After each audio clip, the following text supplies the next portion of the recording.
네, 물론 아직까지 용의자의 범행 동기가 명확하게 드러나진 않았습니다만 대체 브렉시트가 뭐길래 영국 사회가 아니 유럽 사회가 이렇게 분열하고 있는 걸까요?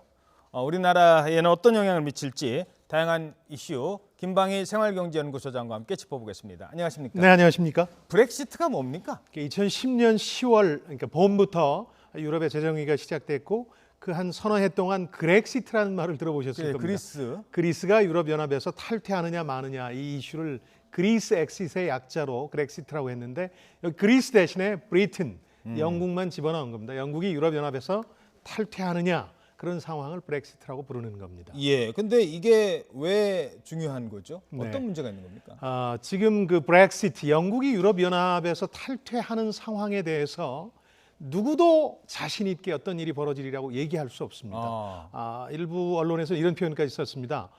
비둘기가 잔뜩 모여 있는 광장에 고양이 하나를 던져넣는 격이 될 것이다.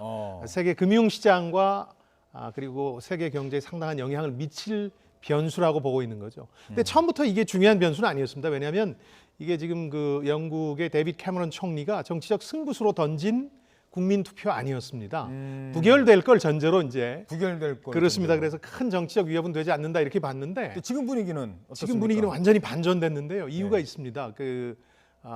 영국의 어떤 과거 영화를 잊지 못하고 또 2차 세계대전 패전국인 독일이 주도하는 유럽연합에 대해서 반감을 가진 민족주의 세력하고 그다음에 실질적으로 위협이 될 것이다 하는 반이민 정서 같은 게 가세하면서 지금은 오히려 탈퇴하자는 의견이 약간 우세한 상황에서 23일 국민투표가 벌어지게 되는 거죠. 물론 아까 이제 전해주신 이런 돌발 변수가 어떻게 작용할지는 조금 더 지켜봐야 되겠습니다. 현지 시각으로 23일 날 이제 투표가 그렇습니다. 되는데 네. 지금 이 사건 때문에 지금 선거운동은 중단돼도 투표는 예정대로 치러질 것으로 보십니까? 그렇습니다. 이제 캠페인은 잔류파든 탈퇴파든 다 이제 중단한 상황이고요. 재미있는 건 오늘 이 때문에 약간 탈퇴 쪽이 우세했다가 이 사건의 영향으로 오히려 잔류 쪽이 우세해지지 않느냐, 반전되지 않느냐 하는 그런 이제 분위기가 형성되면서 글로벌 금융시장은 안도하는 분위기와 함께 약간 반등하는 최근의 흐름과는 다른 모습을 보였습니다. 만약에 브렉시트가 된다면 영국이 EU에서 탈퇴를 한다면 그러면 EU에는 이제 독일만 이제 정말 혼자 이 EU 경제를 거의 다 이끌어가는 세상이 된다면 우리한테는 우리는 지금 한EU 자유무역 협정도 맺고 그러는데 영국이랑 따로 맺어야 되는 겁니까?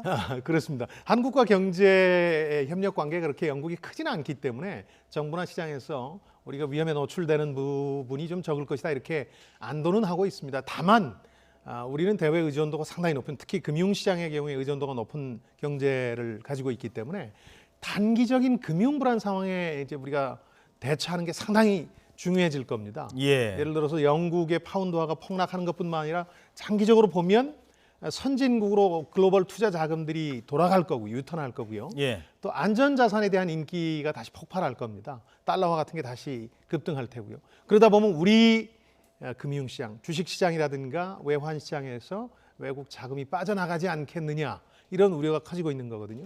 만약 그렇다면 제대로 대처하지 않을 경우에 우리 경제에 상당한 타격을 줄 수도 있죠. 이 부분에 대해서 어떤 모니터링하는 게 가장 중요하다고 보겠습니다. 알겠습니다. 브렉시트가 좀 어려운 개념이었습니다만 이번 사건을 계기로 전 세계에 관심은 높아지고 있습니다만 유럽의 분열은 더 커질 것 같습니다.